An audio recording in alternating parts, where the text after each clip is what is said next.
right now. As you can see, I'm gone and hit my prime. I heard what happened to Dixie. Bitch. Are you, been all this time? Recover low. Couldn't barely get out of bed for 6 months. And your nephews? Them. Still in jail, as far as I know. Seen Danny Lee yet? Oh, yeah, I've seen him. Cooking for the Braithwaites now.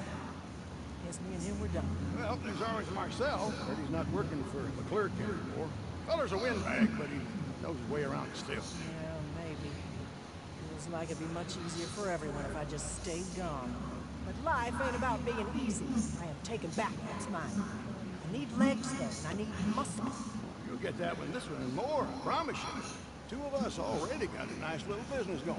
As long as you know, it won't be pretty. I don't do pretty no more. So, what's the bite? First things first, I need cookhouse.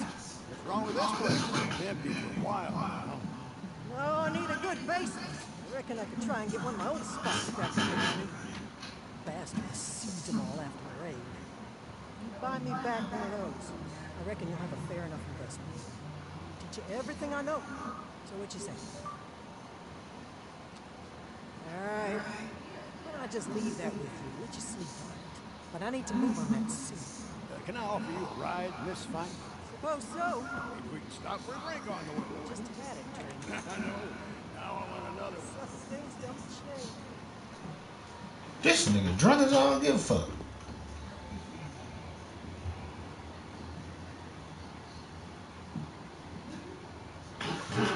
Alright. Usually play when you can properly choose location for a moonshine, become a moonshiner. Alright. Let's give this distilling proper whirl. Okay, what the fuck am I supposed to do here? Yeah, my shit's like way the fuck over here.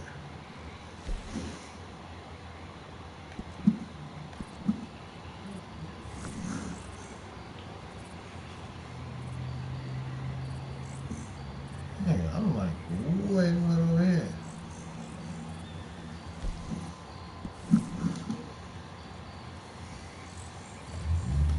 Alright, Black Money, let's go see what the fuck this moonshining shit's about.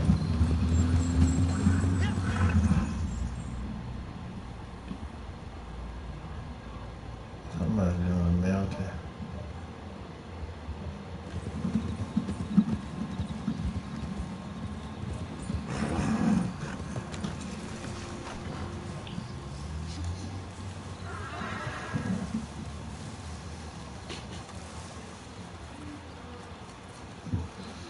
Let me grab my meat wagon. Eyes are going hunting. Extraordinary practice and increased carry.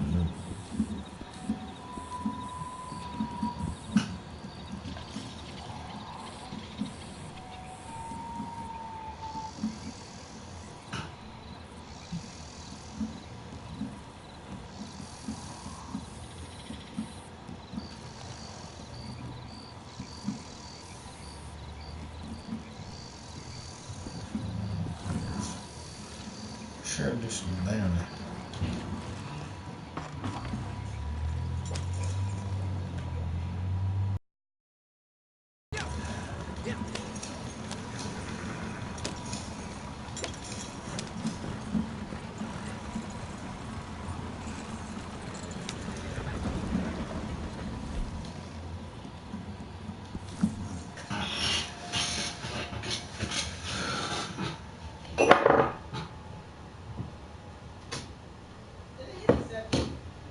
How you all treat blacks in America. And so to this day, most people do not know that blacks were the role models for the Jewish Holocaust in Europe. And you would not have known that had you not had a little understanding about black history. Dwight Eisenhower was another situation. Now, what most people don't know is that Dwight Eisenhower was a black man. And it came out accidentally because Life magazine back in 1963 put out a story talking about all the presidents and their parents. And in that publication, they put down the mother and the father of each of the presidents. but they found out they'd made an error because once that magazine hit the stand, they went back and found out that they put in a picture of Eisenhower's mother, who was definitely visibly black. And so what Life magazine did was rushed out immediately that night and withdrew all those editions of Life magazine off the stand. Now, I got some friends who got copies of them, but that is a keepsake. You can't get that copy anymore, but it is available for those who have it and want to read it. Eisenhower was a black man, his mother was black. But you never hear that from the white side of the lecture. So what we're going to be talking about this morning is getting a better grasp on what is black history and what is white history. And white history is basically a sanitized version of history, which means there's no black involvement. It is written strictly in the best interests of whites to promote their self-interest at the expense of black folk. So now let's talk a little bit more about black history this morning. This morning I talk about black history. I want y'all to understand, I can spend hours just talking about all about black great bridge builders. I can spend hours talking about Dr. Martin Luther King, Sojourner Truth, or Frederick Douglass, or Harriet Tubman. I could go on for hours telling you about civil rights and integration. But let me be honest with you. That's not black history. That's not black history. If you hear me talk this morning, I'm talking about all those unsung black heroes. I talk about all those nameless millions of black cotton pickers and all those black dishwashers and all those black janitors. All those black people who shine shoes for a living just so black folk can get across the road and have some food in their belly and a chance to live. I talk about all those black preachers who would never preach, all those black teachers who would never teach, all those black doctors who would never heal, and all those black babies who died in their womb for the lack of food, shelter, and a mother's warm touch. That's what I talk about. I talk about black history. I talk about black history so that black folk understand that they're not guests in America. That you're not guests in America. That you walk on sacred ground. Paid for by the blood and sweat and tears and the suffering and sacrificing of millions of black folk. You're not here in America as guests. What I'm saying to you is that we have to understand that it's more than just talking about a few individuals. And see, now I was over education in the state of Florida. And I was over everything as the coordinator of education, everything in the private sector and the public sector, from the elementary schools to the graduate schools. And at that time, to do an integration, we had a debate in the legislature about mandating that every child must take Florida history. And because of that debate, I said, as the educator for the state of Florida, it's my responsibility to take a look at history and see what's in it. If you're going to mandate it, require that every child must take it before you graduate from high school. And so I go over, and I look at the textbooks in the white schools, and that's where all materials were. And black folk were only picking up used books, used textbooks 2 years after whites had used them. I want to see what was in their textbooks. And I looked at the textbook, and invariably black folk only showed up twice. Black folk showed up twice in history. Either they were picking cotton, doing slavery with a half a paragraph explaining it in Pike's textbook, or they had another half a paragraph with a picture showing blacks marching, demonstrating with Dr. Martin Luther King, or riding in the streets in the 1960s. That was all that was in the textbooks about black history on the white side. And I go into the black side, I said, obviously, the whites don't know anything about black history. How can you solve a race problem when you don't know anything about it? When you do everything in your power to avoid learning about black history by telling black folks, get over it and put it behind you. You don't need to learn anything about black history. Let's move on. Let's move to a colorblind society. Let's pretend that it's a level playing field and all people are equal. Yeah, let's pretend. Until then I go over to the black side. And I go into the black schools. Now to show me as a black teacher what you're doing in schools in terms of black history. And invariably, they'll turn around and say, Dr. Anderson, we fulfill our obligation to black folk. We put up the same 10 or 15 pictures on the wall every year. During February. And you know those same 10 or 15 pictures. All of you know who they are.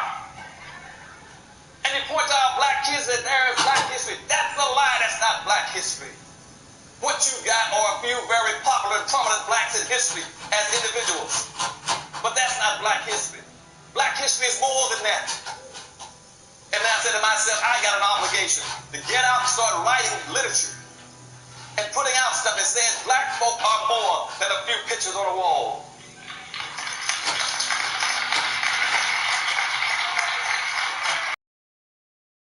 About black history in another context for you. showing you that black history is not a few black individuals, and you should not take that as being black history. And see, if I take some issues and dirty little secrets about black history, black heroes, and other troublemakers, which is one of my first books, and now I got another one coming out this year, it tells you that there's some very specific things that you should know about black history.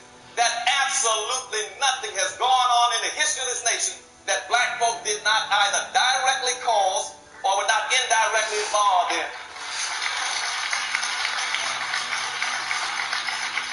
You got to be the smartest person in the world to write a book about America, about black history, and exclude black folk. You got to be a magician to do it.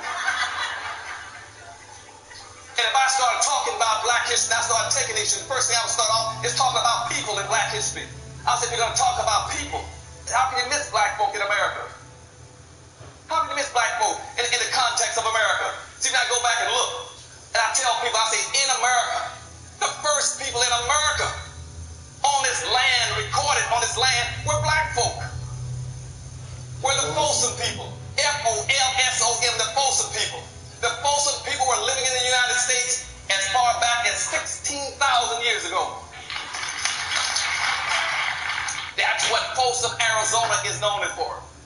And that's what's called the Folsom Prison. Came from the Folsom people. The Folsom people got the biggest, largest artifacts and relics down there in that area, showing that there was a group of people that had all the characteristics of black folk.